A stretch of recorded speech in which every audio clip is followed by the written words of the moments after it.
मैं जब मीडिया के साथियों से बात कर रहा था तब मैंने सभी माननीय सांसदों को अपील करते हुए एक बात का उल्लेख किया था। मैंने कहा था कि ये सत्र भारत के विजयोत्सव का सत्र है।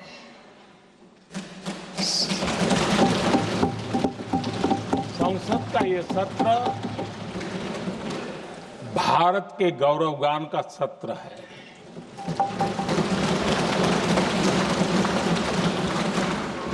आदरणीय अध्यक्ष जी, जब मैं विजयोत्सव की बात कर रहा हूं तब मैं कहना चाहूंगा कि ये विजयोत्सव आतंकी हेडक्वार्टर्स को मिट्टी में मिलाने का है।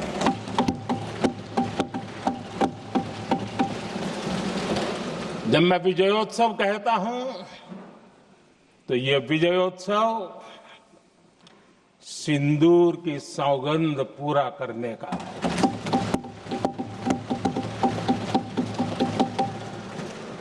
मैं जब ये विजयोत्सव कहता हूं तो ये भारत की सेना के शौर्य और सामर्थ्य का विजय गाथा कह रहा है। जब मैं विजयोत्सव कह रहा हूं तो 140 करोड़ भारतीयों की एकता, इच्छा शक्ति, उसके एक अप्रतिम जीत का विजयोत्सव की बात करता हूं। आदरणीय अध्यक्ष जी, मैं इसी विजय भाव से इस सदन में भारत का पक्ष रखने के लिए खड़ा हुआ।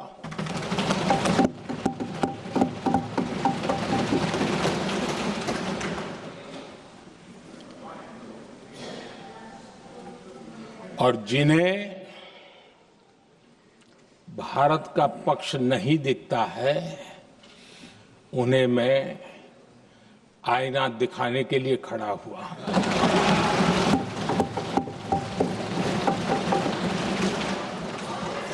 आदरणीय अध्यक्ष जी, मैं 140 करोड़ देशवासियों की भावनाओं में अपना स्वर मिलाने के लिए उपस्थित हुआ हूं। ये 140 करोड़ देशवासियों की भावना के जो गूंज है, जिस सदन में सुनाई दी है, मैं उसे अपना एक स्वर मिलाने खड़ा हुआ। आदरणीय अध्यक्ष जी, ऑपरेशन सिंदूर के दरमियान जिस प्रकार से देश के लोगों ने मेरा साथ दिया, मुझे आशीर्वाद दिए, देश की जनता मुझ पर कर्ज है। मैं देशवासियों का आभार व्यक्त करता हूं। मैं देशवासियों का अभिनंदन करता हूं। आदरणीय अध्यक्ष जी, 22 अप्रैल को पहलगाम में जिस प्रकार की क्रूर घटना घटी, जिस प्रकार आतंकवादियों ने निर्दोष लोगों को उनका धर्म पूछ पूछ करके गोलियां मारी, ये क्रूरता की पराकाष्ठा थी। भारत को हिंसा की आग में झोंकने का ये सुविचारित प्रयास था। भारत में दंगे फैलाने की ये साजिश थी। मैं आज देशवासियों का धन्यवाद करता हूं कि देश ने एकता के साथ उस साजिश को नाकाम कर दिया।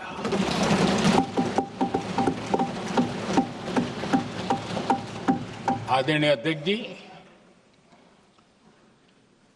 22 अप्रैल के बाद मैंने एक सार्वजनिक रूप से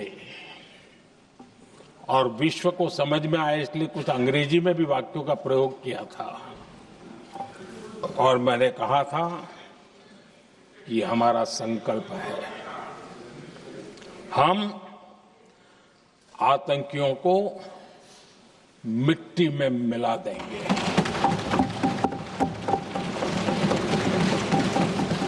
और मैंने सार्वजनिक रूप से कहा था, सजा उनके आकाओं को भी होगी और कल्पना से भी बड़ी सजा मिलेगी।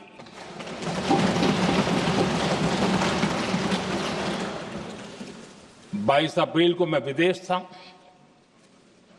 मैं तुरंत लौट के आया और आने के तुरंत बाद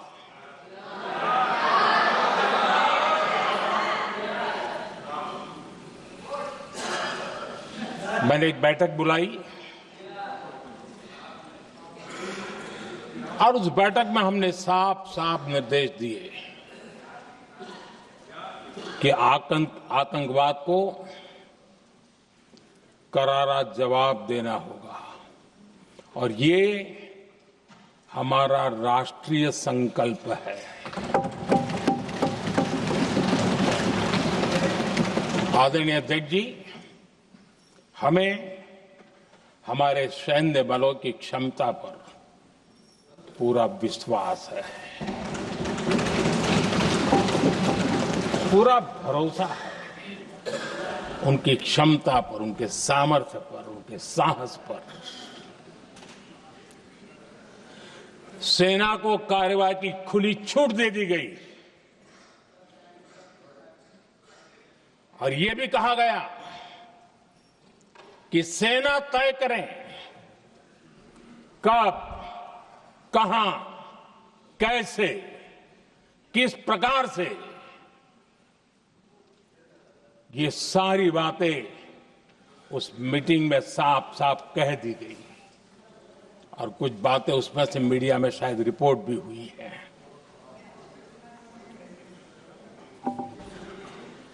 हमें गर्व है, आतंकियों को वो सजा दी और सजा ऐसी है कि आज भी आतंक के उन आकाओं की नींद उड़ी हुई है।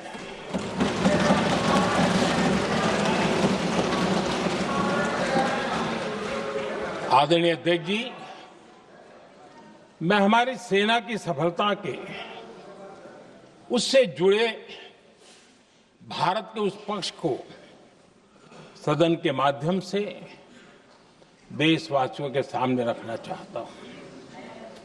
पहला पक्ष, पहलगाम हमले के बाद से ही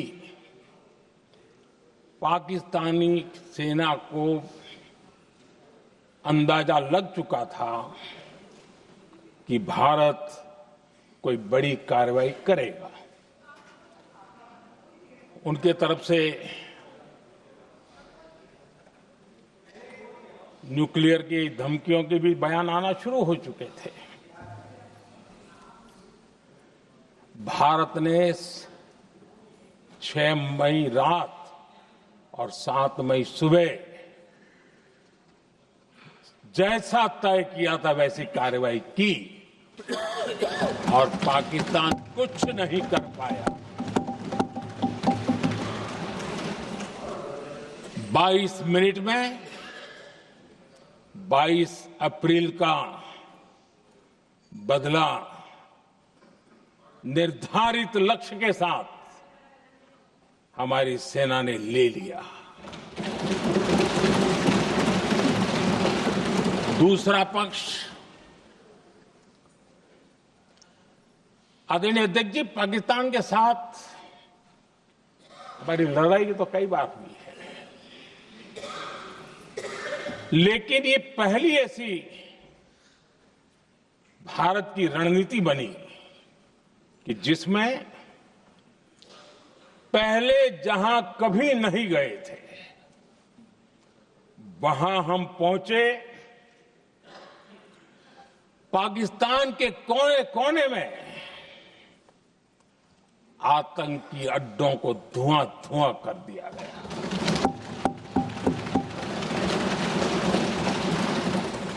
आतंक के गढ़ कोई सोच नहीं सकता कि वहां तक कोई जा सकता है। बहावलपुर और मुर्गे उसको भी जमीन दोस्त कर दिया गया। आदरणीय अध्यक्ष जी, हमारे सेनाओं ने आतंकी अड्डों को तबाह कर दिया। तीसरा पक्ष, पाकिस्तान की न्यूक्लियर धमकी को हमने झूठा साबित कर दिया।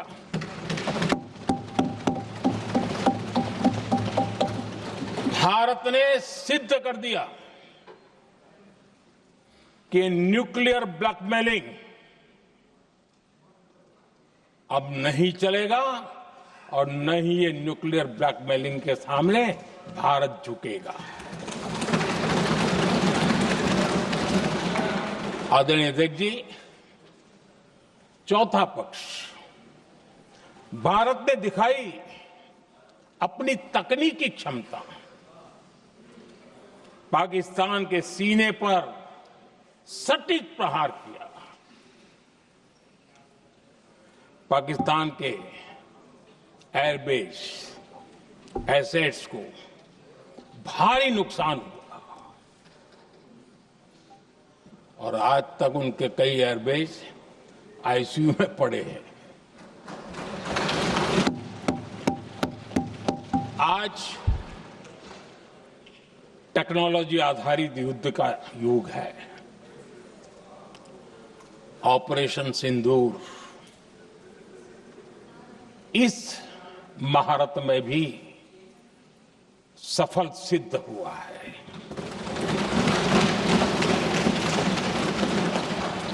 अगर पिछले 10 साल में जो हमने तैयारियां की हैं वो न की होती तो इस तकनीक के युग में हमारा कितना नुकसान हो सकता था, इसका हम अंदाज लगा सकते हैं। पांचवा पक्ष,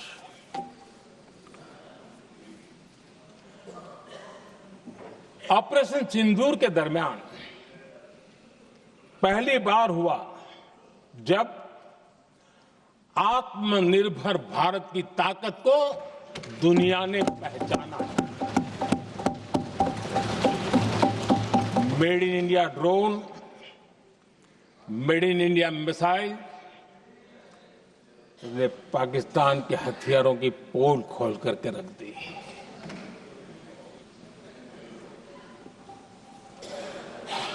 आदरणीय अध्यक्ष जी, और भी एक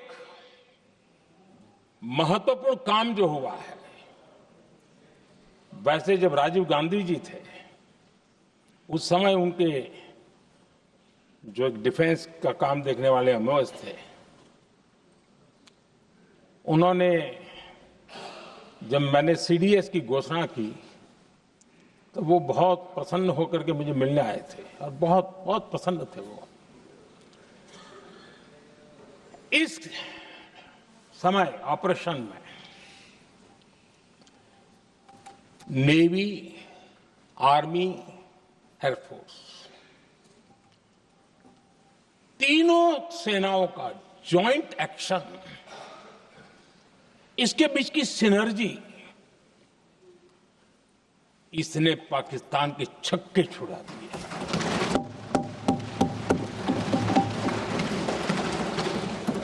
आदरणीय अध्यक्ष जी, आतंक की घटनाएं पहले भी देश में होती थी, लेकिन पहले आतंकवादियों के मास्टरमाइंड निश्चिंत होते थे और वो आगे की तैयारी में लगे रहते थे। उनको पता था कुछ नहीं होगा। लेकिन अब स्थिति बदल गई है। अब हमले के बाद मास्टरमाइंड को नींद नहीं आती। उनको पता है कि भारत आएगा और मार के जाएगा।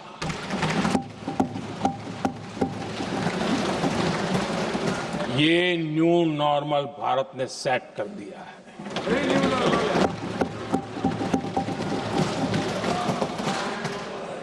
आदरणीय अध्यक्ष जी, दुनिया ने देख लिया कि हमारी कार्यवाही का दायरा कितना बड़ा, स्केल कितना बड़ा। सिंदूर से लेकर के सिंधु तक पाकिस्तान पर कार्रवाई की है। ऑपरेशन सिंदूर ने तय कर दिया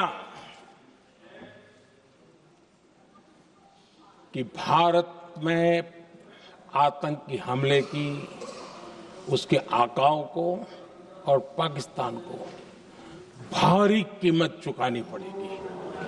अब ऐसे ही नहीं जा सकते। आदरणीय अध्यक्ष जी, ऑपरेशन सिंदूर से स्पष्ट होता है कि भारत ने 3 सूत्र तय किए हैं।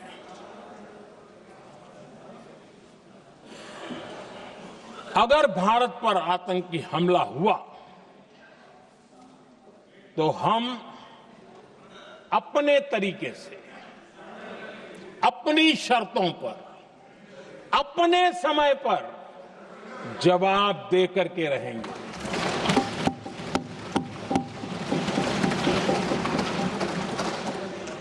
दूसरा, कोई भी न्यूक्लियर ब्लैकमेल अब नहीं चलेगा।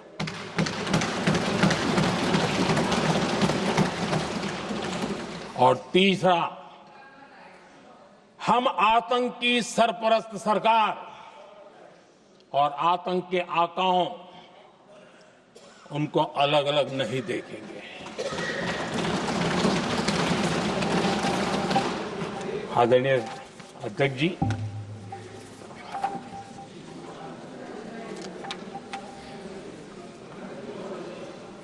यहां पर विदेश नीति को लेकर के भी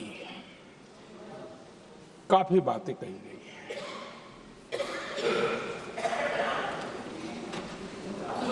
दुनिया के समर्थन को लेकर के भी काफी बातें कही गई हैं। मैं आज सदन में कुछ बातें पूरी स्पष्टता से कह रहा हूं। दुनिया में किसी भी देश ने भारत को अपनी सुरक्षा में कार्रवाई करने से रोका नहीं है।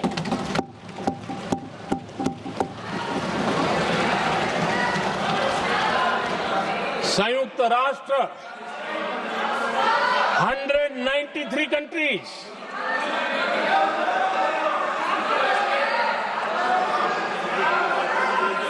सिर्फ 3 देश 193 कंट्री में सिर्फ 3 देश ऑपरेशन सिंदूर के दौरान पाकिस्तान के समर्थन में बयान दिया था। Only 3 countries. क्वाड हो, ब्रिक्स हो, फ्रांस, रूस, जर्मनी, कोई भी देश का नाम ले लीजिए, तमाम देश दुनिया भर से भारत को समर्थन मिला है।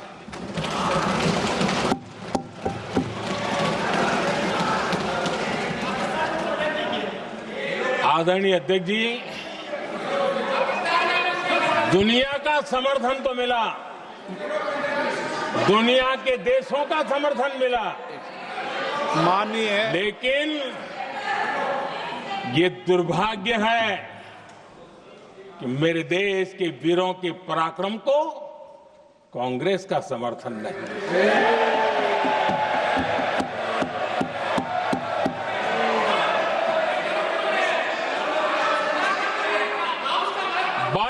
अप्रैल के बाद 22 अप्रैल के आतंकी हमले के बाद 3-4 दिन में ही ये उछल रहे थे और कहना शुरू कर दिया, कहां गई 56 इंच की छाती, कहां खो गया मोदी, मोदी तो फेल हो गया। क्या मजा ले रहे थे, उनको लगता है वाह बाजी मार ली। उनको पहलगाम के निर्दोष लोगों की हत्या में भी वो अपनी राजनीति तराशते थे।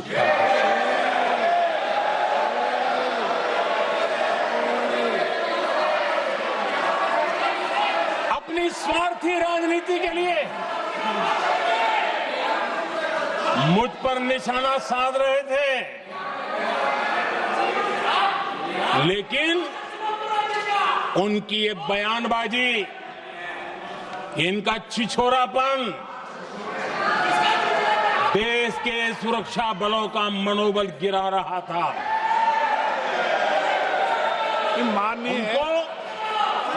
माननीय प्रतिपक्ष के नेता, एक मिनट, प्रतिपक्ष के नेता आपकी बात सबने ध्यान से सुनी।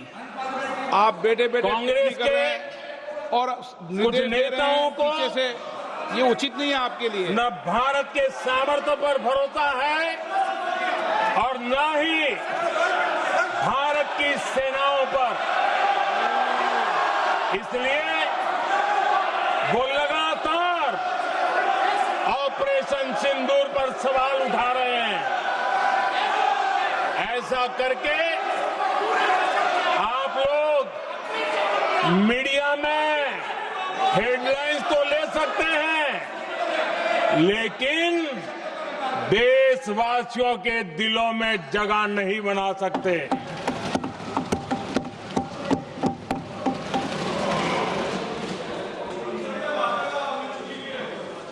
आदरणीय सभापति जी, आदरणीय अध्यक्ष जी,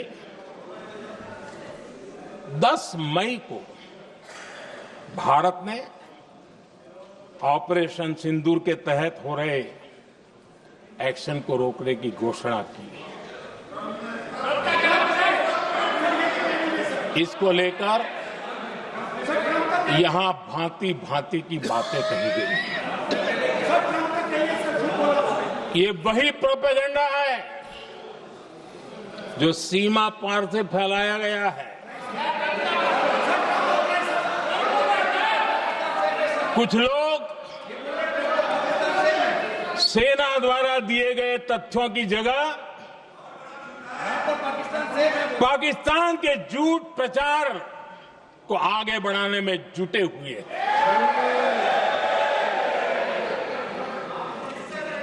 जबकि भारत का रुख हमेशा स्पष्ट रहा है। आदरणीय अध्यक्ष जी, कुछ चीजें मैं जरा स्मरण भी कराना चाहता हूं।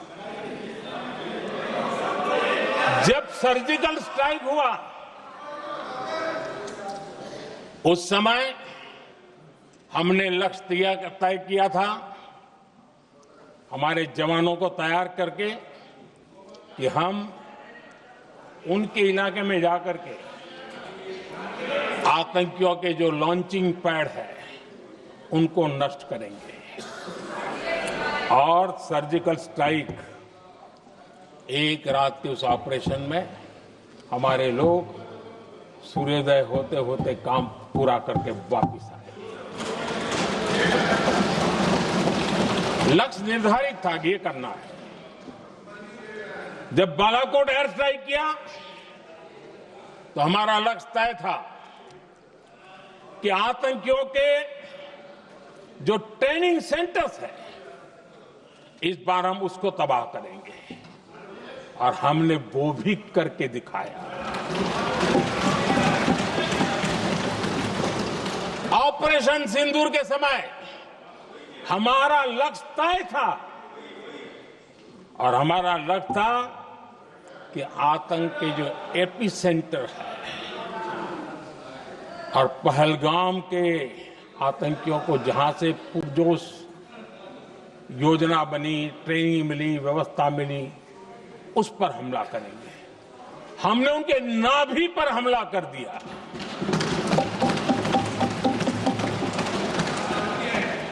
जहां पहलगाम के आतंकियों का रिक्रूटमेंट हुआ, ट्रेनिंग होती थी, फंडिंग होता था, उन्हें टेक्निकल सपोर्ट मिलता था, शस्त्र सरंजाम मिलता था, उस जगह को आइडेंटिफाई किया और हमने सटीक तरीके से ऑपरेशन सिंदूर के तहत आतंकियों की नाभि पे प्रहार कर दिया। और आदरणीय अध्यक्ष जी, इस बार भी हमारी सेना ने 100% लक्ष्यों को हासिल करके देश के सामर्थ्य का परिचय दिया।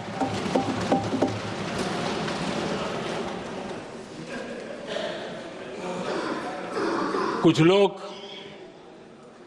जानबूझ करके कुछ चीजें भूलने में इंटरेस्टेड होते हैं। देश भूलता नहीं है, देश को याद है। 6 रात और 7 मई सुबह ऑपरेशन हुआ था और 7 मई को सुबह भारत ने प्रेस कॉन्फ्रेंस हमारी सेना ने की और इस प्रेस कॉन्फ्रेंस में भारत ने स्पष्ट कर दिया था और पहले दिन से क्लियर था कि हमारा लक्ष्य है आतंकियों के आका, आतंकियों की जो व्यवस्थाएं जहां से होती है वो और उनके अड्डे, उनको हम ध्वस्त करना चाहते थे और हमने प्रेस कॉन्फ्रेंस में कह दिया था, हमने हमारा काम कर दिया है, हमने जो तय किया था पूरा कर दिया है। और इसलिए 6-7 मई को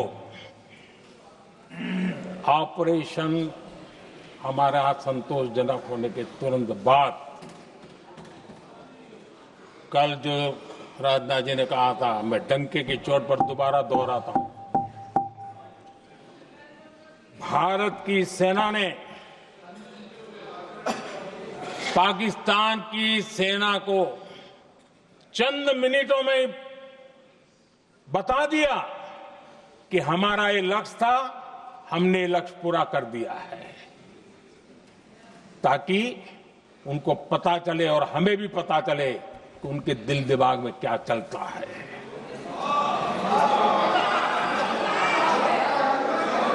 हमने अपना लक्ष्य 100% हासिल कर लिया था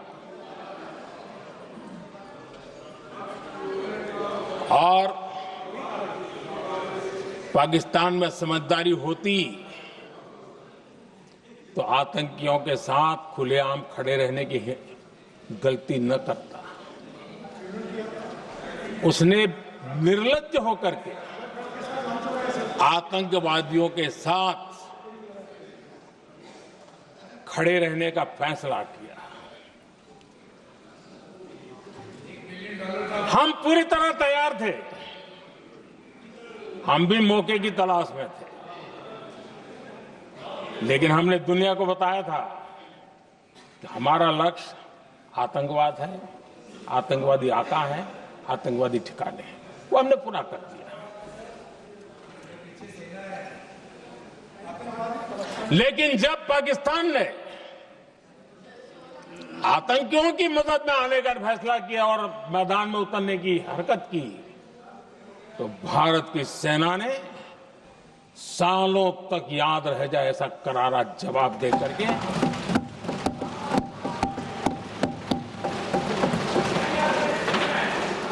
9 मई की मध्यरात्रि और 10 मई की एक प्रकार से सुबह हमारी मिसाइलें उन्होंने पाकिस्तान के हर कोने में प्रचंड प्रहार किया जिसकी पाकिस्तान ने कभी कल्पना नहीं की थी। और पाकिस्तान को घुटनों पर आने के लिए मजबूर कर दिया।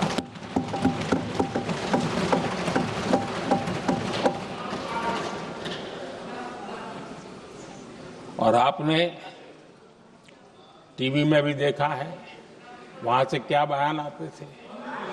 पाकिस्तान के लोग, अरे मैं तो स्विमिंग पूल में नहा रहा था, कोई कह रहा था मैं तो दफ्तर जाने की तैयारी कर रहा था।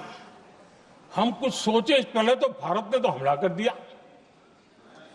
ये पाकिस्तान के लोगों के बयान है और देश ने देखे हैं। स्विमिंग पूल में नहा रहा था।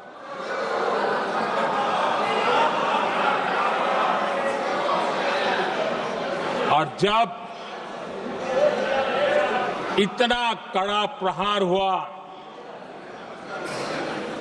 पाकिस्तान ने कभी सोचा तक नहीं था, तब जाकर के पाकिस्तान ने फोन करके डीजीएमओ के सामने फोन करके गुहार लगाई,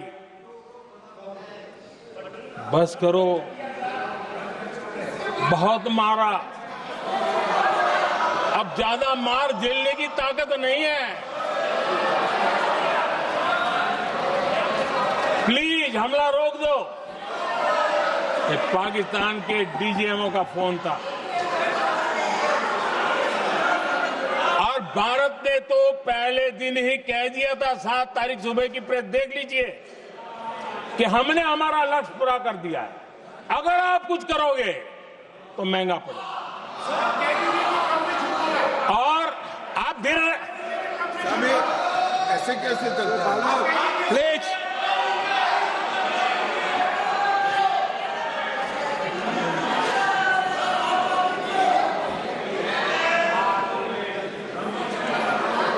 मैं आज दोबारा कह रहा हूं, ये भारत की स्पष्ट नीति थी, सुविचारित नीति थी, सेना के साथ मिलकर के तय की हुई नीति थी, और वे ये थी कि हम आतंक, उनके आका, उनके ठिकाने, ये हमारा लक्ष्य है।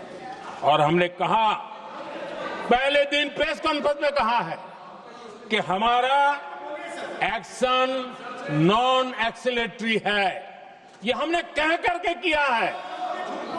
और इसके लिए साथियों हमने हमला रोका। अध्यक्ष जी, दुनिया के किसी भी नेता ने भारत के ऑपरेशन रोकने के लिए नहीं कहा।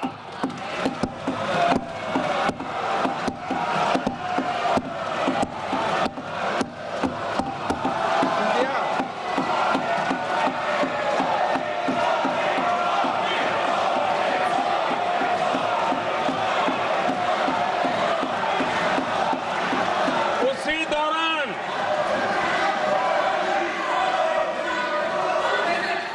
9 तारीख को रात को अमेरिका के उपराष्ट्रपति जी ने मुझसे बात करने का प्रयास किया।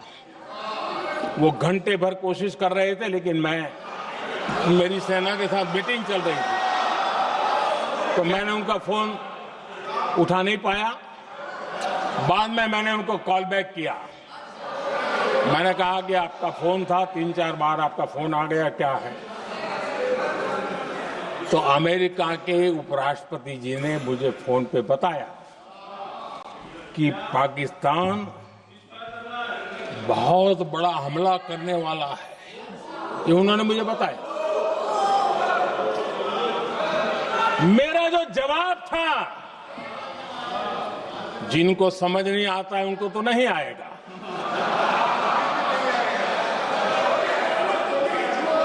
मेरा जवाब था, अगर पाकिस्तान का ये इरादा है तो उसे बहुत महंगा पड़ेगा। ये मैंने अमेरिका के उपराष्ट्रपति को कहा।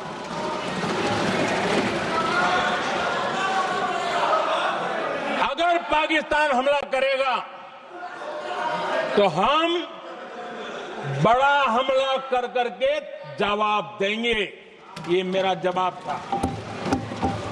और आगे मेरा एक वाक्य था, मैंने कहा था हम गोली का जवाब गोले से देंगे। ये 9 तारीख रात की बात है और 9 रात में और 10 सुबह हमने पाकिस्तान को सैन्य शक्ति को तहस नहस कर दिया था। और यही हमारा जवाब था, यही हमारा जज्बा था। और आज पाकिस्तान भी भली भांति जान गया है कि भारत का हर जवाब पहले से ज्यादा तगड़ा होता है।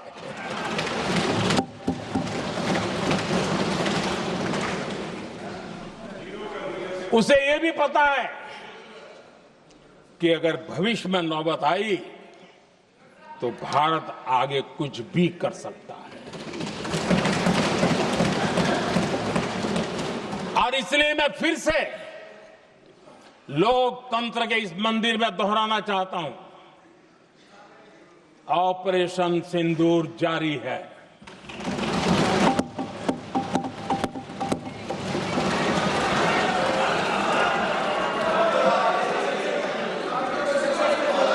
पाकिस्तान ने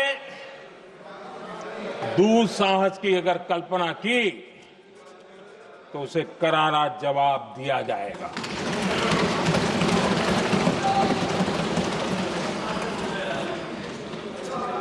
आदरणीय अध्यक्ष जी, आज का भारत आत्मविश्वास से भरा हुआ है। आज का भारत आत्मनिर्भरता के मंत्र को लेकर के पूरी शक्ति के साथ तेज गति से आगे बढ़ रहा है। देश देख रहा है भारत आत्मनिर्भर बनता जा रहा है।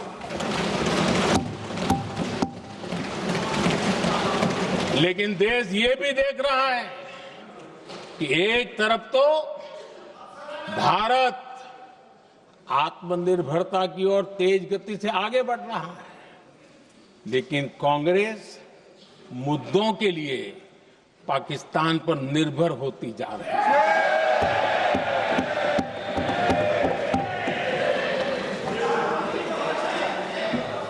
मैं आज पूरा दिन देख रहा था, जो 16 घंटे से जो चर्चा चल रही है, दुर्भाग्य से।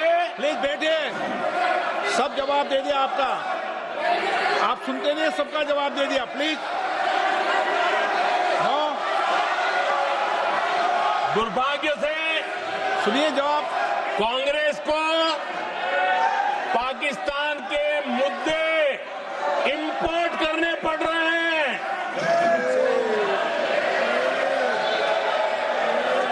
आदरणीय अध्यक्ष जी, आज के वॉरफेयर में इंफॉर्मेशन और नैरेटिव्स की प्लीज बैठिए। बहुत बड़ी भूमिका है।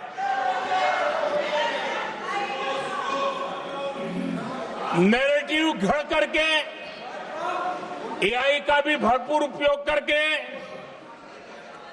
सेनाओं के मनोबल को कमजोर करने के खेल भी खेले जाते हैं।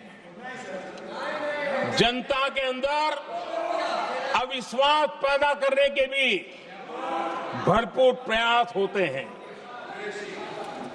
दुर्भाग्य से कांग्रेस और उसके सहयोगी पाकिस्तान के ऐसे ही प्रपंच के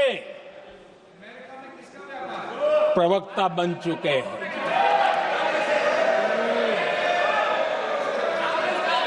आदरणीय अध्यक्ष जी, देश की सेना ने, आदरणीय अध्यक्ष जी, ये तरीका है देश आपका? की सेना ने, बैठिए बैठिए। देश की सेना ने सर्जिकल स्ट्राइक की,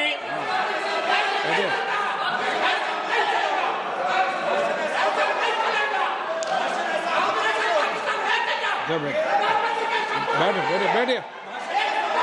आदरणीय अध्यक्ष जी, देश की सेना ने सफलतापूर्वक सर्जिकल स्ट्राइक की तो तुरंत कांग्रेस वालों ने सेना से सबूत मांगे थे,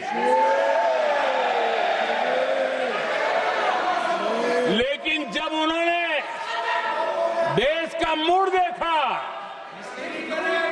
देश का मिजाज देखा, तो सुर उनके बदलने लगे और बदल करके क्या कहने लगे।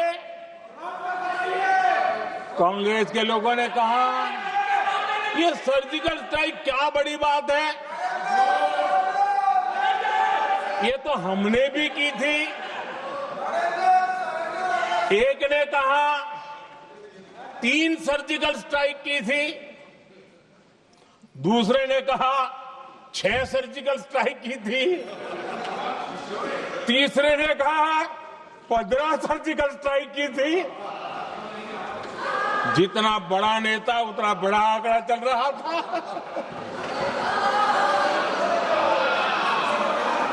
आदरणीय अध्यक्ष जी, इसके बाद बालाकोट में सेना ने एयर स्ट्राइक की। अब एयर स्ट्राइक तो ऐसी थी कि वो कुछ कह नहीं सकते थे, इसलिए ये तो नहीं कहा कि भाई हमने भी की थी। उसमें तो उन्होंने समझदारी दिखाई, लेकिन फोटो मांगने लगे।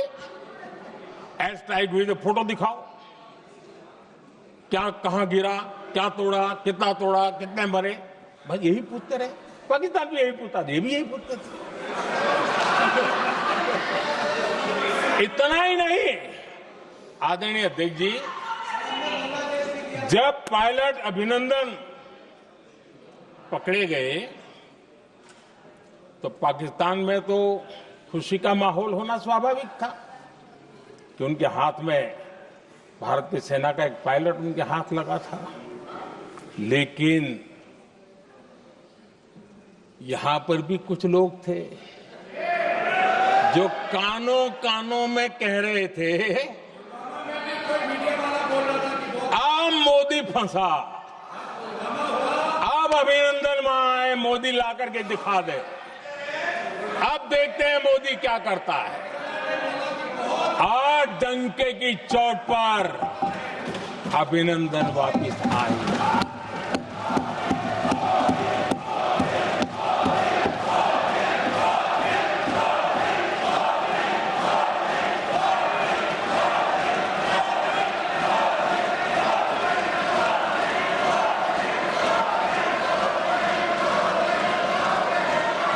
अभिनंदन को ले आए तो इनकी बोलती बंद हो गई। इनको लगा यार ये नसीब वाला आदमी है, हमारा हथियार हाथ से निकल गया। आदरणीय अध्यक्ष जी, पहलगाम हमले के बाद हमारा बीएसएफ का एक जवान पाकिस्तान के कब्जे में गया, तो फिर इनको लगा वाह बड़ा मुद्दा हाथ में आ गया है, अब मोदी फंस जाएगा। अब तो मोदी की फजीयत जरूर होगी।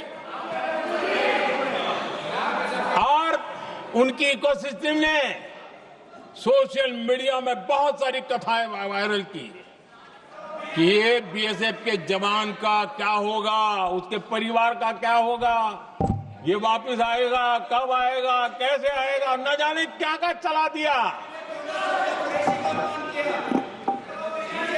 आदरणीय अध्यक्ष जी, बीएसएफ का वो जवान भी आन बान शान के साथ वापस आया।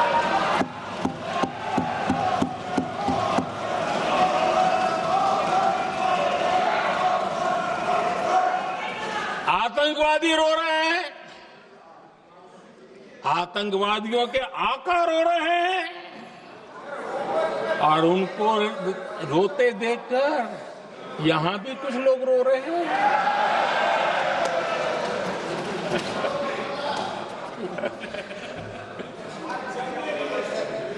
अब देखिए, सर्जिकल स्ट्राइक में सर्जिकल स्ट्राइक चल रही थी, उसके बाद उन्होंने एक खेल खेलने की कोशिश की, बात जमी नहीं।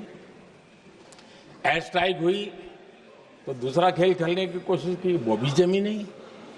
जब ये ऑपरेशन सिंदूर हुआ तो उन्होंने नया पैंतरा शुरू किया। और क्या शुरू किया? रोक क्यों दिया? पहले तो मानने को तैयार नहीं थे कि मुक्त करते, अब कहते रोक क्यों दिया? बाहरे बयान बहादुरों,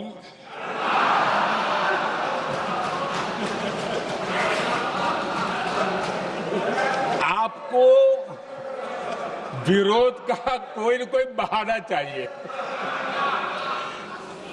और इसलिए सिर्फ मैं नहीं, पूरा देश आप पर हंस रहा है।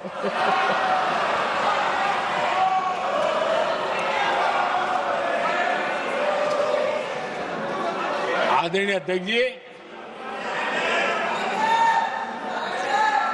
सेना का विरोध, सेना के प्रति एक पता नहीं नेगेटिविटी, ये कांग्रेस का पुराना रवैया रहा। देश ने अभी अभी करगिल विजय दिवस मनाया, लेकिन देश पूरी तरह जानता है कि उनके कार्यकाल में और आज तक करगिल के विजय को कांग्रेस ने अपनाया नहीं। न करगिल विजय दिवस मनाया है, न करगिल विजय का गौरव किया। इतिहास साक्षी है अध्यक्ष जी। जब डोकलाम में सैन्य हमारा शौर्य दिखा रहा था, तब कांग्रेस के नेता चुपके चुपके किससे ब्रीफिंग लेते थे वो सारी दुनिया अब जान गई।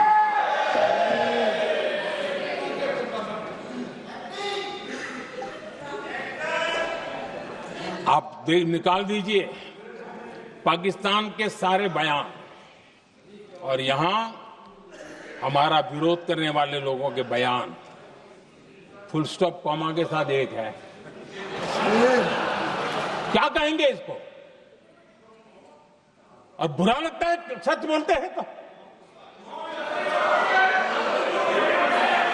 पाकिस्तान के साथ सुर में सुर मिला दिया जाता है। आदरणीय अध्यक्ष जी, देश हैरान है, कांग्रेस ने पाकिस्तान को क्लीन चिट दे दी है।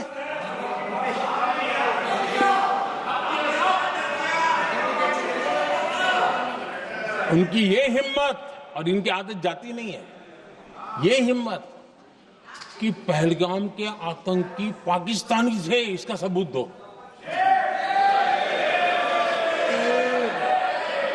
क्या कह रहे हैं तुम लोग? तो कौन सा तरीका है? और यही मांग पाकिस्तान कर रहा है जो कांग्रेस कर रही है। और आदरणीय अध्यक्ष जी, आज जब सबूतों की कोई कमी नहीं है, सब कुछ आंखों के सामने दिखता है, तब ये हालत है। अगर ये सबूत ना होते तो क्या करते ये लोग, आप बताइए। आदरणीय अध्यक्ष जी,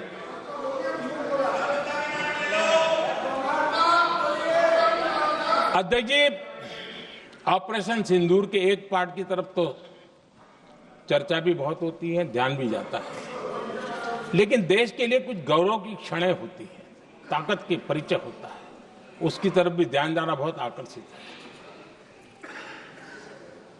हमारे एयर डिफेंस सिस्टम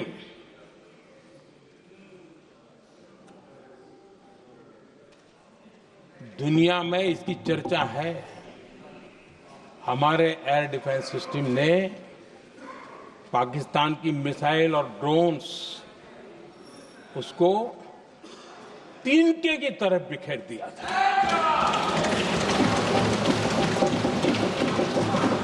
आदरणीय अध्यक्ष जी, मैं एक आंकड़ा आज बताना चाहता हूं। पूरा देश गर्व से भर जाएगा। कुछ लोगों का क्या होगा मैं नहीं जानता। पूरा देश गर्व से भर जाएगा। 9 मई को पाकिस्तान ने करीब 1000 मिसाइलों और आर्म्ड ड्रोन्स के भारत पर बहुत बड़ा हमला करने की कोशिश की। 1000 ये मिसाइलें भारत के किसी भी हिस्से पर गिरती तो वहां भयंकर तबाही मचती, लेकिन 1000 मिसाइल्स और ड्रोन्स को भारत ने आसमान में ही चूर चूर कर दिया।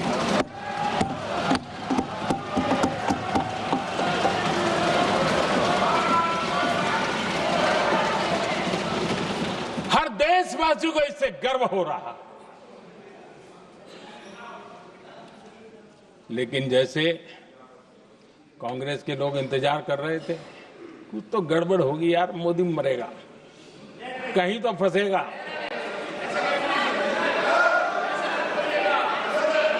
पाकिस्तान ने आदमपुर एयरबेस पर हमले का झूठ फैलाया। उस झूठ को बेचने की भरपूर कोशिश की, पूरी ताकत दी लगा दी। मैं अगले ही दिन आदमपुर पहुंचा और खुद जाकर के उनके झूठ को मैंने बेनकाब कर दिया। तब जाकर के उनको अकल ठिकाने लगी कि अब ये झूठ चलने वाला नहीं है। आदरणीय अध्यक्ष जी, जो हमारे छोटे दलों के साथी हैं, जो राजनीति में नए हैं, उनको कभी शासन में रहने का अवसर नहीं मिला, उनसे कुछ बातें निकलती मैं समझ सकता हूं। लेकिन कांग्रेस पार्टी ने इस देश में लंबे समय तक राज किया है। उसको शासन की व्यवस्थाओं का पूरा पता है। उन चीजों से वो निकले हुए लोग हैं। उनके लिए शासन व्यवस्था क्या होती है इसकी समझ पूरी है, अनुभव है उनके पास। उसके बाद भी विदेश मंत्रालय तुरंत जवाब दे, उसको स्वीकारना नहीं। विदेश मंत्री जवाब दे, इंटरव्यू दे, बार बार बोले, उसको स्वीकारना नहीं। गृह मंत्री बोले, रक्षा मंत्री बोले, किसी पर भरोसा नहीं। जिसने इतने सालों तक राज किया, उनको देश की व्यवस्थाओं पर अगर भरोसा नहीं है, तब शक उठता है कि क्या हालत हो गई है इनकी। आदरणीय अध्यक्ष जी, अब कांग्रेस का भरोसा पाकिस्तान के रिमोट कंट्रोल से बनता है और बदलता है।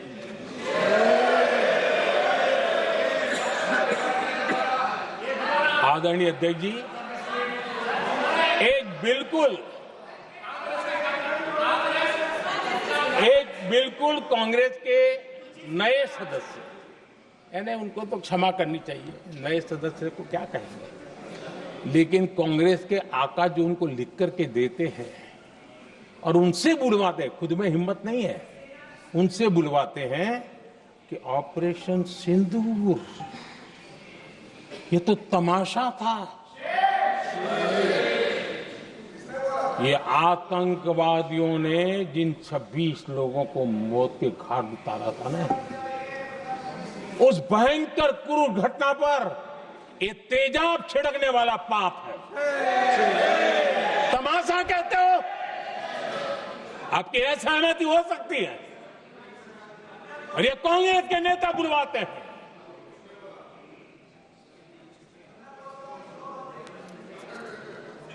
आदरणीय अध्यक्ष जी, पहलगाम के हमलावरों को कल हमारे सुरक्षा बलों ने ऑपरेशन महादेव करके अपने अंजाम तक पहुंचाया।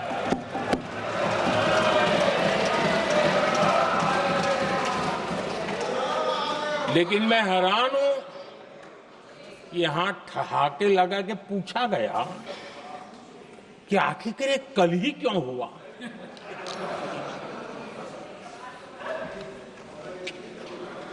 अब ये क्या हो गया है मुझे समझ नहीं आ रहा है। क्या ये ऑपरेशन के लिए कोई सावन महीने का सोमवार ढूंढा गया था क्या? क्या हो गया है इन लोगों को? हताशा, निराशा इस हद तक।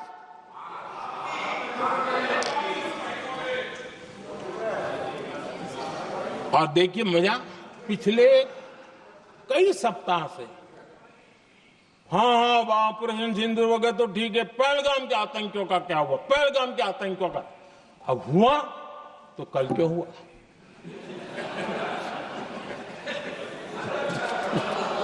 और कल ही क्यों हुआ?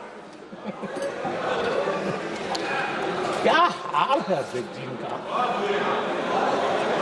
आदरणीय अध्यक्ष जी,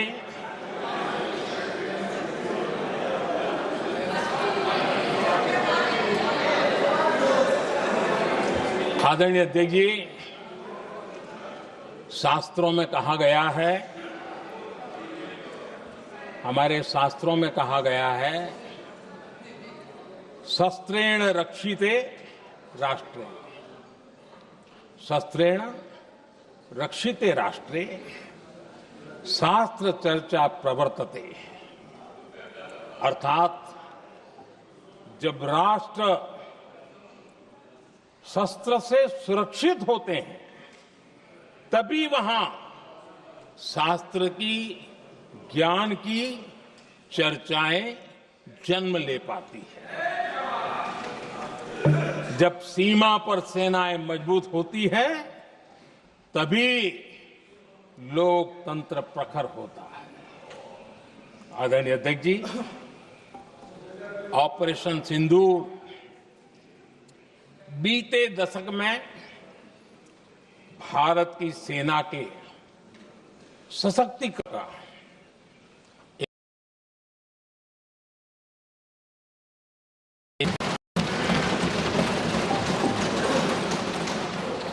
कांग्रेस के शासन के दौरान सेनाओं को आत्मनिर्भर बनाने के संबंध में सोचा तक नहीं जाता था। आज भी आत्मनिर्भर शब्द की मजाक उड़ाई जाती है। वैसे वो महात्मा गांधी से आया हुआ है, लेकिन आज भी मजाक उड़ाई जाती है। हर रक्षा सौदे में कांग्रेस अपने मौके खोजती रहती थी।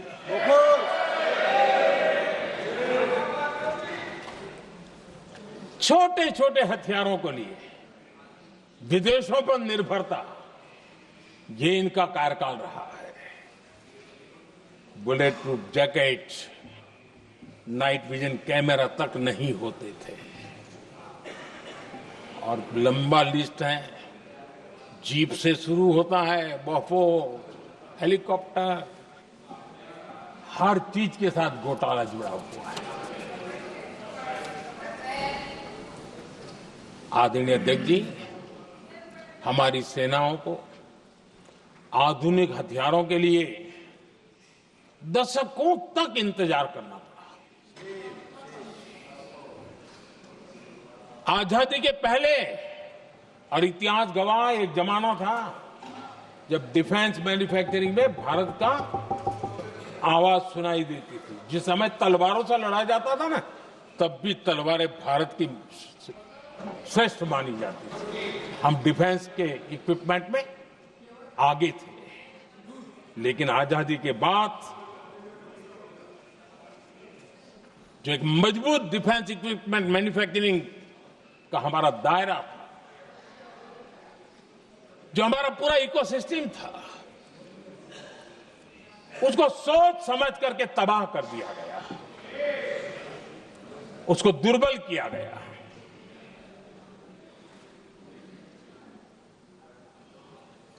रिसर्च और मैन्युफैक्चरिंग के लिए रास्ते बंद कर दिए गए। अगर इसी नीति पर हम चलते तो भारत इस 21वीं सदी में ऑपरेशन सिंदूर के संबंध में सोच भी नहीं सकता। यह हालत करके रखा हुआ था उन्होंने। भारत को सोचना पड़ता कि अगर कोई एक्शन लेना है तो शस्त्र कहां से मिलेंगे, साधन कहां से मिलेगा, बारूद कहां से मिलेगा, समय पर मिलेगा या नहीं मिलेगा, बीच बचाव में रुक तो नहीं जाएगा, ये टेंशन पालना पड़ता है।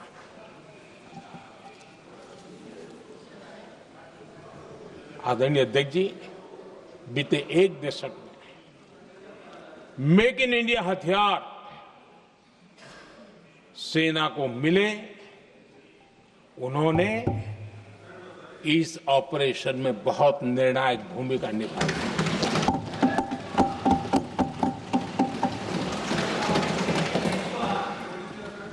आदरणीय अध्यक्ष जी,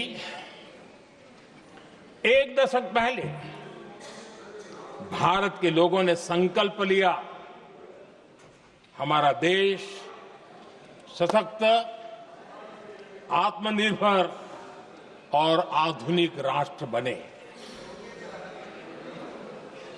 रक्षा, सुरक्षा, हर क्षेत्र में बदलाव के लिए एक के बाद एक ठोस कदम उठाए गए, सीरीज ऑफ रिफॉर्म्स किए गए और देश में सेना में जो रिफॉर्म्स हुए हैं, जो आजादी के बाद पहली बार हुए। चीफ ऑफ डिफेंस स्टाफ की नियुक्ति, ये विचार कोई नया नहीं था, दुनिया में प्रयोग भी चलते हैं, भारत में निर्णय नहीं होते थे। हमने, ये बहुत बड़ा रिफॉर्म था, हमने किया और बहुत ही, मैं हमारी तीनों सेनाओं का अभिनंदन करता हूं कि इस व्यवस्था को उन्होंने दिल से सहयोग किया है, दिल से स्वीकार किया है।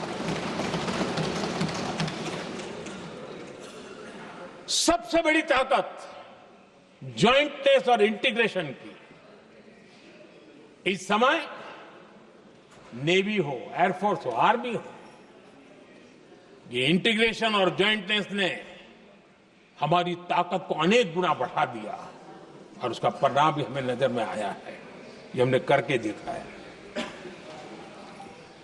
सरकार की जो डिफेंस प्रोडक्शन की कंपनियां थी, उसमें हमने रिफॉर्म किए।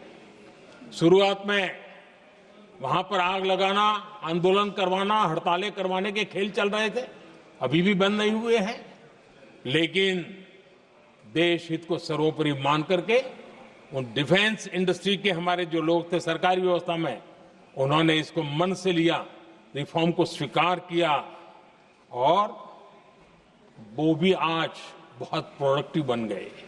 इतना ही नहीं, हमने प्राइवेट सेक्टर के लिए भी डिफेंस के दरवाजे खोल दिए हैं और आज भारत का प्राइवेट सेक्टर आगे आ रहा है। आज स्टार्टअप्स डिफेंस के क्षेत्र में हमारे 27-30 साल के नौजवान, टियर 2, टियर 3 सिटी के नौजवान, कई कुछ जगह तो बेटियां स्टार्टअप का नेतृत्व कर रही है। डिफेंस के सेक्टर में सैकड़ों की तादाद में आज स्टार्टअप काम कर रहे हैं। ड्रोन्स, एक प्रकार से मैं कह सकता हूं, ड्रोन्स की जितनी भी एक्टिविटी हमारे देश में हो रही है, शायद एवरेज 30-35 की उम्र होगी जो लोग कर रहे हैं, सारे लोग, और सैकड़ों की तादाद में कर रहे हैं। और उसका ताकत, क्योंकि इनका भी योगदान था इसमें, जिन्होंने इस प्रकार के प्रोडक्शन किए हैं, और वो हमें ऑपरेशन सिंदूर में बहुत काम आए। मैं उन सबके प्रयासों को बहुत साधुवाद करता हूं और मैं उनको विश्वास दिलाता हूं, आगे बढ़िए, अब देश रुकने वाला नहीं है। आदरणीय अध्यक्ष जी, डिफेंस सेक्टर में मेक इन इंडिया ये नारा नहीं था, हमने इसके लिए बजट पॉलिसी में जो परिवर्तन करना था, जो नए इनिशिएटिव ले रहे थे, वो नए इनिशिएटिव लिए। और सबसे बड़ी बात, क्लियर कट विजन के साथ हमने देश में make in India defence sector के अंदर तेज गति से हम आगे बढ़ रहे हैं। आदरणीय अध्यक्ष जी, एक दशक में डिफेंस का बजट लगभग पहले से 3 गुना हुआ है। डिफेंस प्रोडक्शन में करीब करीब 250% वृद्धि हुई है, 250% वृद्धि हुई है। 11 वर्षों में डिफेंस एक्सपोर्ट 30 गुना से भी ज्यादा बढ़ा है, 30 गुना से ज्यादा। डिफेंस एक्सपोर्ट आज दुनिया के करीब 100 देशों तक हम पहुंचे। और आदरणीय अध्यक्ष जी, कुछ चीजें ऐसी होती हैं जो इतिहास में बहुत बड़ा प्रभाव छोड़ती हैं। ऑपरेशन सिंदूर ने डिफेंस का जो मार्केट है उसमें भारत का झंडा गाड़ दिया है। भारत के हथियारों की डिमांड आज बढ़ती चली जा रही है, मांग बढ़ रही है।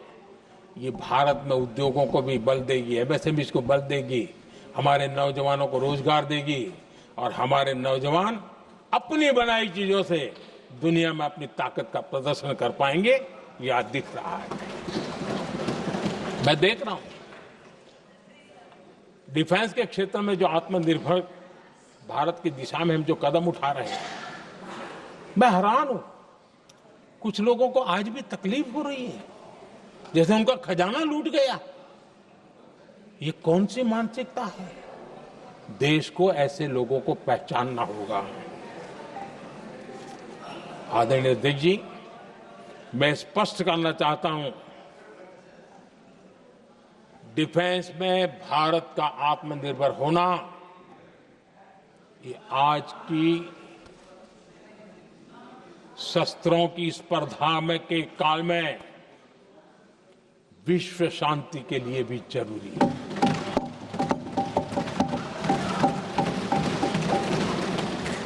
मैं पहले भी कह चुका हूं, भारत युद्ध का नहीं, बुद्ध का देश है।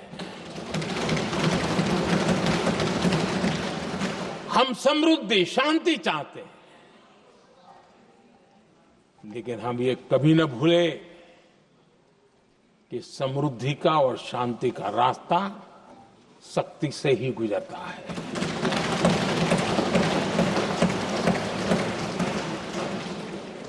आदरणीय अध्यक्ष जी, हमारा भारत छत्रपति शिवाजी महाराज, महाराजा रणजीत सिंह, राजेंद्र चोला, महाराणा प्रताप, लसित बोरफुकन और महाराजा सुहेलदेव का देश है।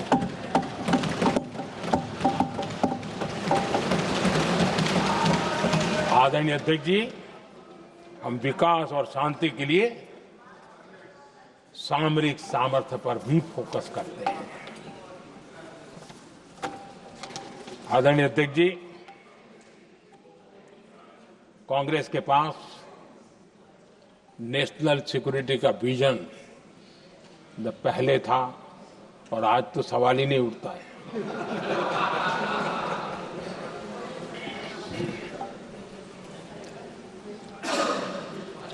कांग्रेस ने हमेशा नेशनल सिक्योरिटी पर समझौता किया। आज जो लोग पूछ रहे हैं पीओके को वापस क्यों नहीं लिया, वैसे ये सवाल मुझे ही पूछ सकते हैं और किसको पूछ सकते हैं।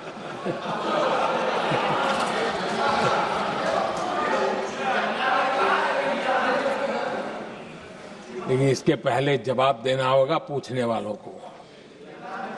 किसकी सरकार ने पीओके पर पाकिस्तान को कब्जा करने का अवसर दिया? जवाब साफ है, जवाब साफ है। जब भी मैं नेहरू जी की चर्चा करता हूं तो कांग्रेस और उसका पूरा इकोसिस्टम बिलबिला जाता है। पता नहीं क्या है।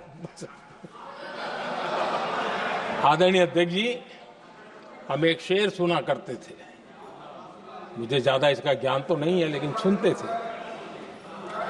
लम्हों ने खता की और सदियों ने सजा पाई। आजादी के बाद से ही जो फैसले लिए गए उनकी सजा आज तक देश भुगत रहा है।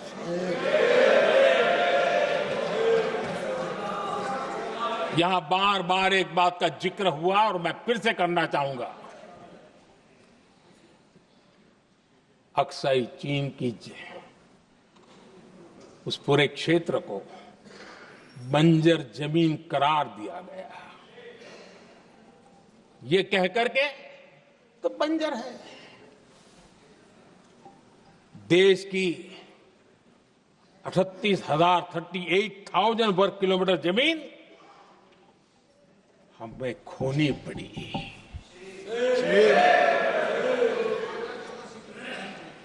आदरणीय अध्यक्ष जी,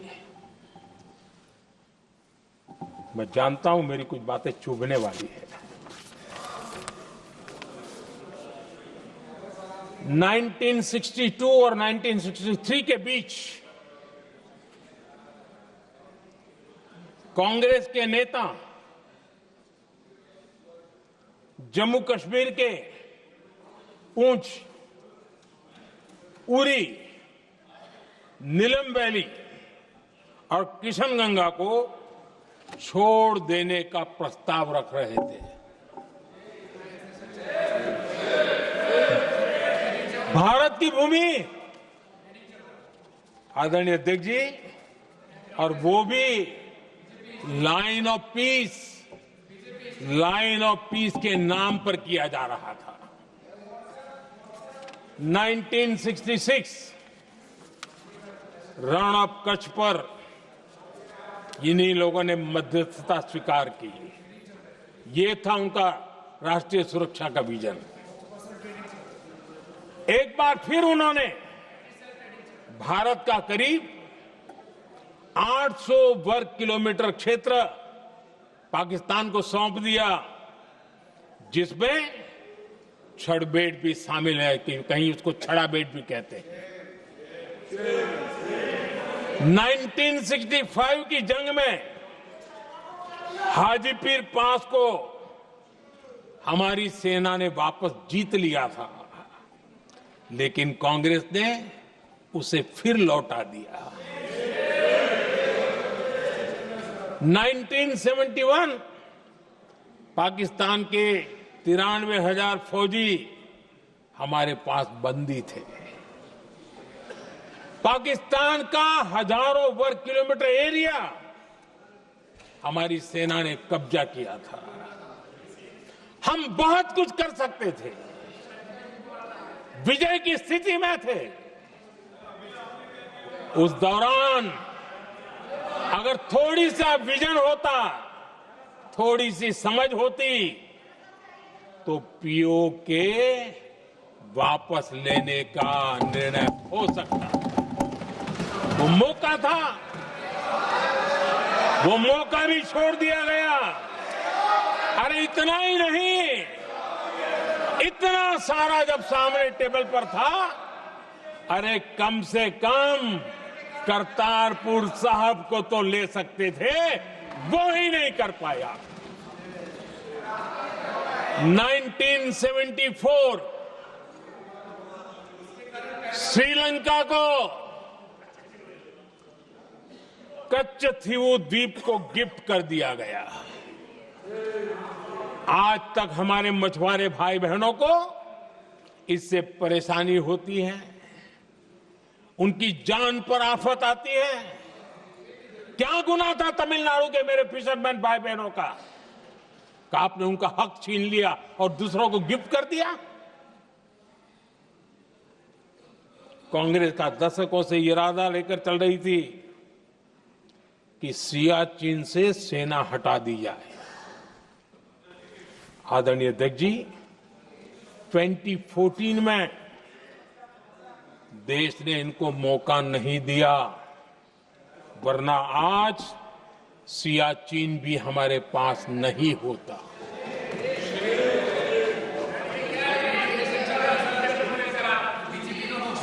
आदरणीय अध्यक्ष जी, आजकल कांग्रेस के जो लोग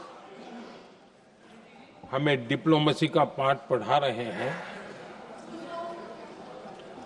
मैं उन्हें उनकी डिप्लोमेसी याद दिलाना चाहता हूं, ताकि उनको भी कुछ याद रहे, पता चले।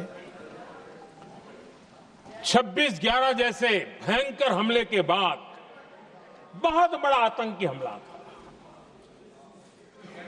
कांग्रेस का पाकिस्तान से प्रेम नहीं रुका। इतनी बड़ी घटना 26/11 की हुई थी। विदेशी दबाव में हमले के कुछ हफ्तों के भीतर ही कांग्रेस सरकार ने पाकिस्तान से बातचीत शुरू कर दी। आदरणीय अध्यक्ष जी, कांग्रेस सरकार ने 26/11 की इतनी बड़ी घटना के बाद भी एक भी डिप्लोमेट को भारत से बाहर निकालने की हिम्मत नहीं की। छोड़ो, इधर एक वीजा तक कैंसिल नहीं किया, एक वीजा तक कैंसिल नहीं कर पाए थे। देश पर पाकिस्तानी स्पॉन्सर बड़े बड़े हमले होते गए, लेकिन यूपीए सरकार ने पाकिस्तान को मोस्ट फेवर्ड नेशन का दर्जा देकर रखा था। वो कभी वापस नहीं लिया था। एक तरफ देश मुंबई के हमले का ये न्याय मांग रहा था, दूसरी तरफ कांग्रेस पाकिस्तान के साथ व्यापार करने में लगी थी।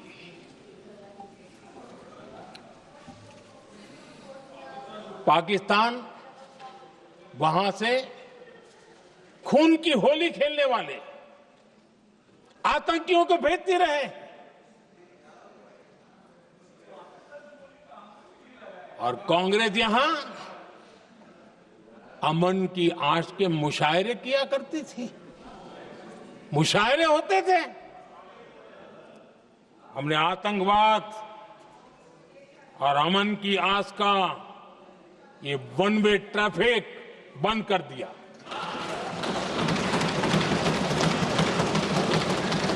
हमने पाकिस्तान का MFN का दर्जा रद्द किया, वीजा बंद किया। हमने अटारी वाघा बॉर्डर को बंद कर दिया। आदरणीय अध्यक्ष जी,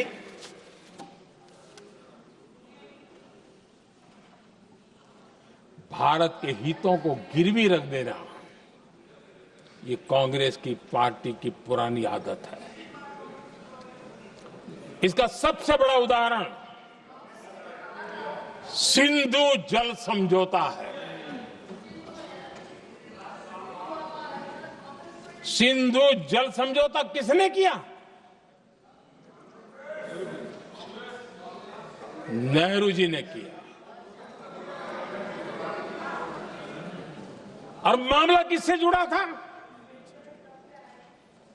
भारत से निकलने वाली नदियां, हमारे यहां से निकली हुई नदियां,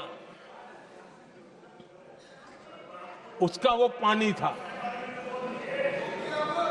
और वो नदियां हजारों साल से भारत की सांस्कृतिक विरासत रही है, भारत की चैतन्य शक्ति रही है।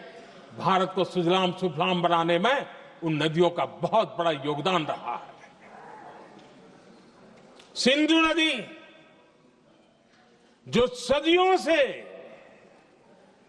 भारत की पहचान हुआ करती थी, उसी से भारत जाना जाता था। लेकिन नेहरू जी और कांग्रेस ने सिंधु और झेलम जैसी नदियों पर विवाद के लिए पंचायत किसको दी? वर्ल्ड बैंक को दी। वर्ल्ड बैंक फैसला करे क्या कर रहा है, नदी हमारी, पानी हमारा।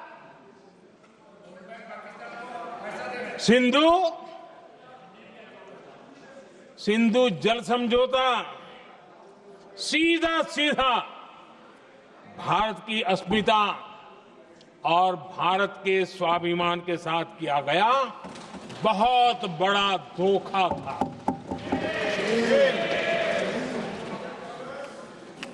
आदरणीय अध्यक्ष जी, आज के देश के युवा ये बात सुनते होंगे तो उनको भी आश्चर्य होगा कि ऐसे लोग थे हमारे देश का काम करते थे। नेहरू जी ने इस ट्रीटी करी और क्या किया, ये जो पानी था, जो नदियां थी, जो भारत से निकल रही थी, उन्होंने 80% पानी पाकिस्तान को देने के लिए वो राजी हो गए। और इतना बड़ा हिंदुस्तान, उसको सिर्फ 20% पानी। कोई मुझे समझाए भाई ये कौन सी बुद्धिमानी थी, कौन सा देश हित था, कौन सी डिप्लोमेसी थी, क्या हालत करके बना के रखा था आप लोगों ने। इतनी बड़ी आबादी वाला हमारा देश, हमारे यहां से निकलती हुई ये नदियां, और सिर्फ 20% पानी, और 80% पानी उन्होंने उसको दिया जो देश खुलेआम भारत को अपना दुश्मन करार कर देता रहता है, दुश्मन कहता रहा। और ये पानी पर किसका हक था? हमारे देश के किसानों का, हमारे देश के नागरिकों का, हमारा पंजाब, हमारा जम्मू कश्मीर, देश के एक बहुत बड़े हिस्से को इन्होंने पानी के संकट में धकेल दिया इस एक कारण से। और राज्यों के भीतर भी पानी को लेकर के आपस में संघर्ष पैदा हुई है, प्रतिस्पर्धा पैदा हुई, और उनका जिस पर हक था उस पर पाकिस्तान मौज करता रहा। और ये दुनिया में अपनी डिप्लोमेसी के पाठ पढ़ाते रहते हैं। आदरणीय अध्यक्ष जी, अगर ये ट्रीटी न होती तो पश्चिमी नदियों पर कई बड़ी परियोजनाएं बनती। पंजाब, हरियाणा, राजस्थान और दिल्ली, वहां के किसानों को भरपूर पानी मिलता, पीने के पानी की कोई समस्या नहीं रहती। औद्योगिक प्रगति के लिए भारत बिजली बना पाता। इतना ही नहीं, नेहरू जी ने इसके उपरांत करोड़ों रुपए भी दिए ताकि पाकिस्तान नहर बना सके।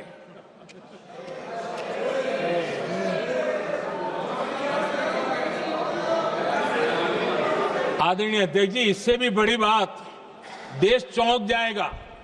ये चीजें छिपाई गई है, दबा दी गई है। कहीं भी बांध बनता है तो उसमें एक मैकेनिज्म होता है उसकी सफाई का, डीसिल्टिंग का। उसमें जो मिट्टी भर जाती है, बाकी घास वगैरह आकर के भर जाता है तो उसकी कैपेसिटी कम होती है, तो उसकी सफाई के लिए यानी इनबिल्ट व्यवस्था होती है।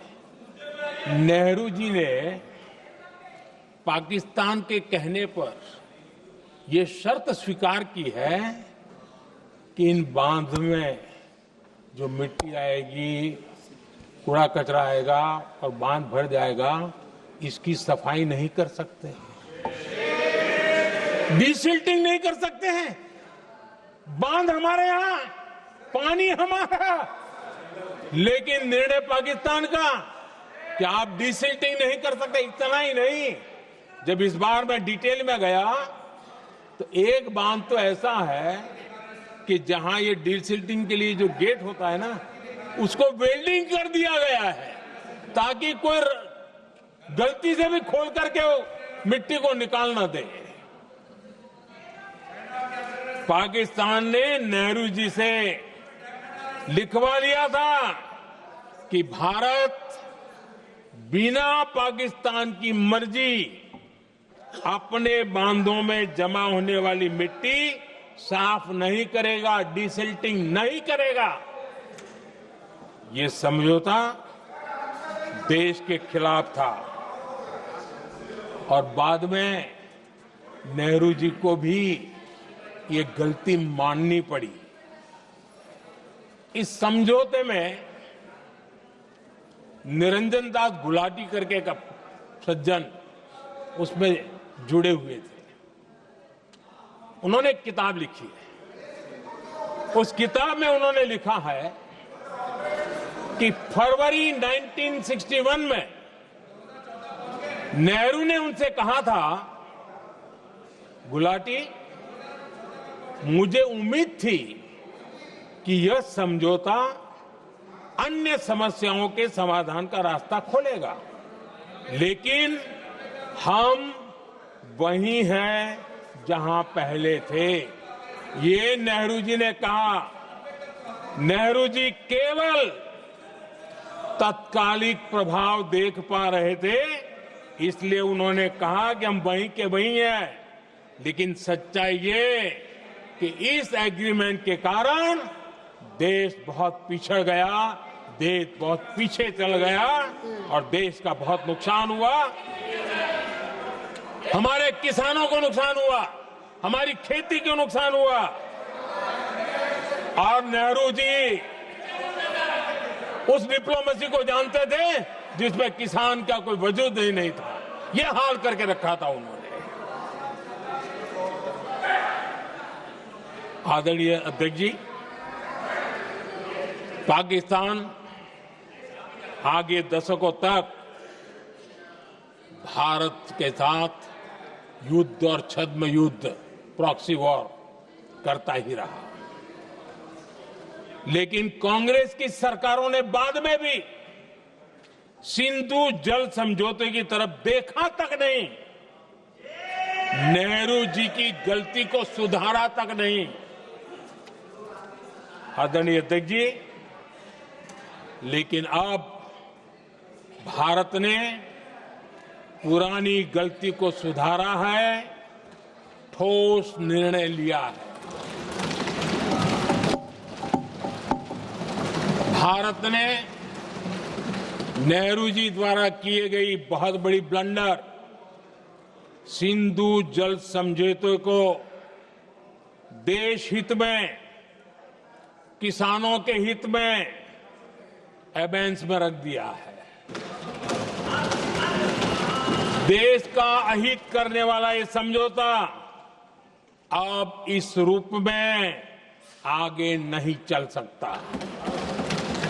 भारत ने तय कर दिया है, खून और पानी साथ साथ नहीं बह सकते।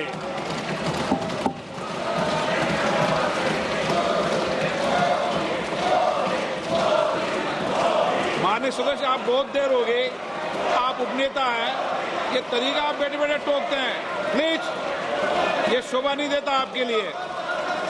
बैठिए बैठिए बैठिए आदरणीय, बैठिए, शोभा नहीं देता आपका। अध्यक्ष जी, आप उपनेता, अपनी मर्यादा बना के रखें। चलिए बैठिए। वहां बैठे साथी आतंकवाद पर लंबी लंबी बातें करते हैं। जब ये सत्ता में था, जुड़े हुए हैं, जब इनको राज करने का अवसर मिला था, तब देश का हाल क्या है, क्या रहा था, वो आज भी देश भूला नहीं है। 2014 से पहले देश में असुरक्षा का जो माहौल था, अगर वो आज याद भी करे ना, तो लोग सिहर जाते हैं। आदरणीय अध्यक्ष जी, हम सबको याद है, जो नई पीढ़ी के बच्चे हैं उनको पता नहीं है, हम सबको पता है। हर जगह पर अनाउंसमेंट होता था, रेलवे स्टेशन पर जाओ, बस स्टैंड पर जाओ, एयरपोर्ट पर जाओ, बाजार में जाओ, मंदिर में जाओ, कहीं पर भी जाओ, जहां भी भीड़ होती है, कोई भी लावारिस चीज दिखे छूना मत, पुलिस को तुरंत जानकारी देना, वो बम हो सकता है। हम 2014 तक यही सुनते आए थे, ये हालात करके रखा था। देश के कोने कोने में यही हाल था। माहौल ये था कि जैसे कदम कदम पर बम बिछे हैं और खुद को ही नागरिकों ने बचाना है, उन्होंने हाथ ऊपर कर दिए थे, अनाउंस कर दिया। आदरणीय अध्यक्ष जी, कांग्रेस की कमजोर सरकारों के कारण देश को कितनी जानें गंवानी पड़ी, हमें अपनों को खोना पड़ा। आदरणीय अध्यक्ष जी, आतंकवाद पर लगाम लगाई जा सकती थी। हमारी सरकार ने 11 साल में ये करके दिखाया, एक बहुत बड़ा सबूत है। 2004 से 14 के बीच जो आतंकी घटनाएं होती थी, उन घटनाओं में बहुत बड़ी कमी आई है। इसलिए देश भी जानना चाहता है, अगर हमारी सरकार आतंकवाद पर नकेल कस सकती है, तो कांग्रेस सरकारों की ऐसी कौन सी मजबूरी थी कि आतंकवाद को फलने फूलने दिया। आदरणीय अध्यक्ष जी,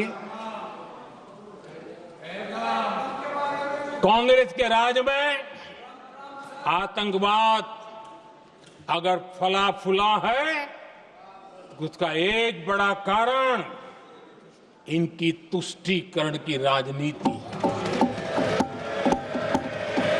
वोट बैंक की राजनीति है। जब दिल्ली में बाटला हाउस एनकाउंटर हुआ, कांग्रेस के एक बड़ी नेता के आंख में आंसू थे, आतंकवादी मारे गए इसके कारण। और वोट पाने के लिए इस बात को हिंदुस्तान के कोने कोने में पहुंचाया गया। आदरणीय अध्यक्ष जी, 2001 में देश की संसद पर हमला हुआ था। तब कांग्रेस के एक बड़े नेता ने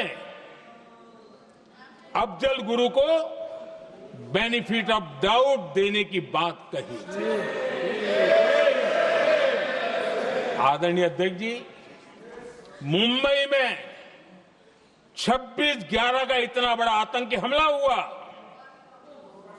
एक पाकिस्तानी आतंकी जिंदा पकड़ा गया। पाकिस्तान की मीडिया ने, दुनिया ने यह स्वीकार किया कि यह पाकिस्तानी है, लेकिन यहां कांग्रेस पार्टी इतना बड़ा पाकिस्तान का पाप, इतना बड़ा पाकिस्तानी आतंकी हमला, और ये क्या खेल खेल रहे थे? वोट बैंक की राजनीति के लिए क्या कर रहे थे? कांग्रेस पार्टी इसको भगवा आतंक सिद्ध करने में जुटी हुई है।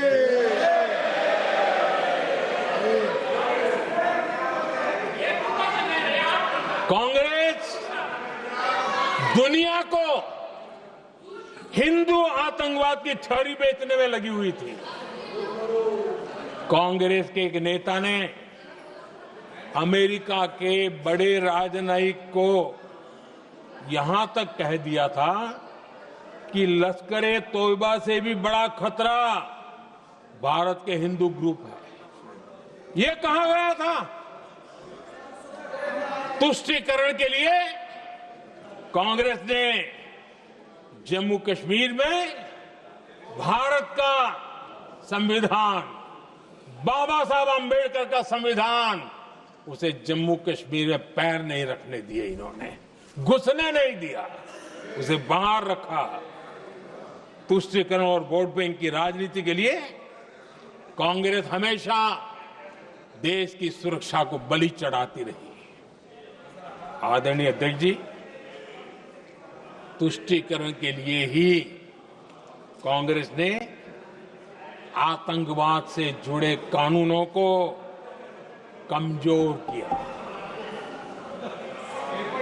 गृहमंत्री जी ने आज विस्तार से सदन में कहा है, इसलिए मैं इसको रिपीट करना नहीं चाहता। आदरणीय अध्यक्ष जी, मैंने इस सत्र की शुरुआत में आग्रह किया था, मैंने कहा था कि दल हित में हमारे मत मिले न मिले, दल हित में हमारे मत मिले न मिले, देश हित में हमारे मन जरूर मिलने चाहिए। पहलगाम की विभीषिका ने हमें गहरे घाव दिए हैं, उसने देश को झकझोर दिया है। इसके जवाब में हमने ऑपरेशन सिंदूर किया तो सेनाओं के पराक्रम ने, हमारे आत्मनिर्भर अभियान ने देश में एक सिंदूर स्पिरिट पैदा किया है।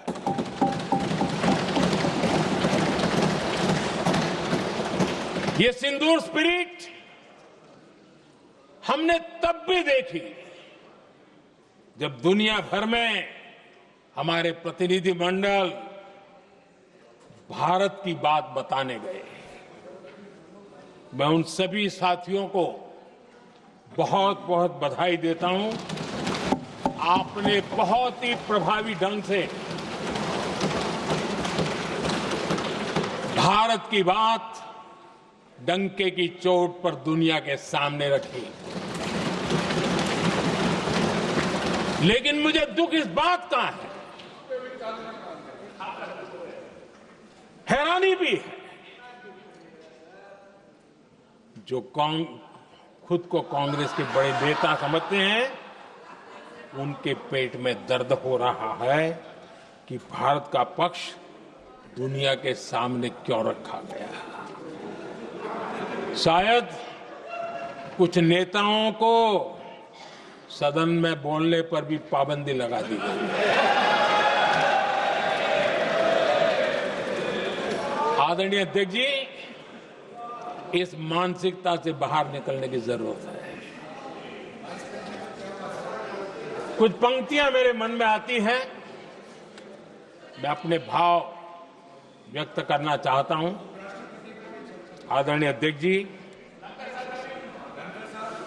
करो चर्चा और इतनी करो, करो चर्चा और इतनी करो कि दुश्मन दहशत से दहल उठे। दुश्मन दहशत से दहल उठे। रहे ध्यान बस इतना ही, रहे ध्यान बस इतना ही, मान सिंदूर और सेना का प्रश्नों में भी अटल रहे।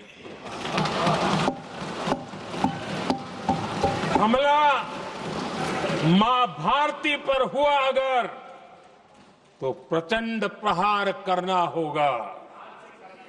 दुश्मन जहां भी बैठा हो, हमें भारत के लिए ही जीना होगा।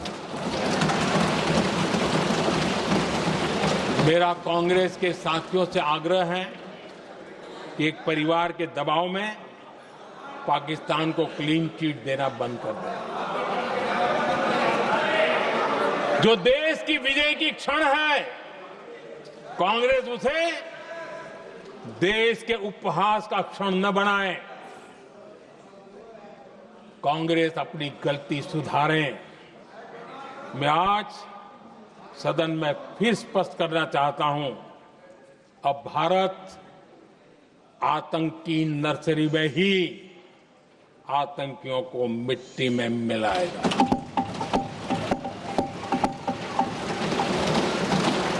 हम पाकिस्तान को भारत के भविष्य खेलने नहीं देंगे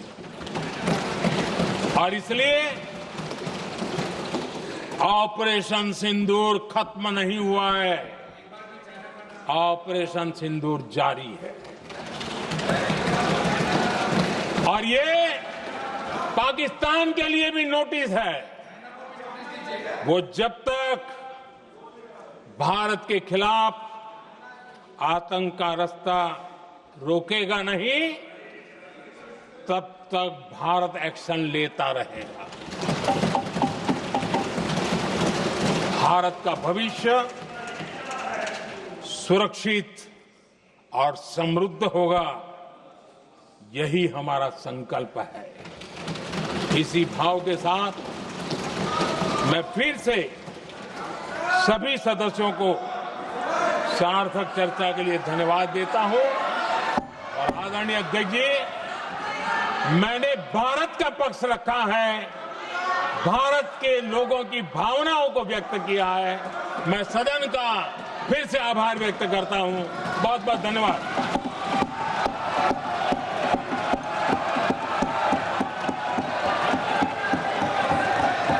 सभा की कार्रवाई बुधवार दिनांक 30 जुलाई 2025 को प्राप्त 11 बजे तक के लिए स्थगित की जाती है। तो आप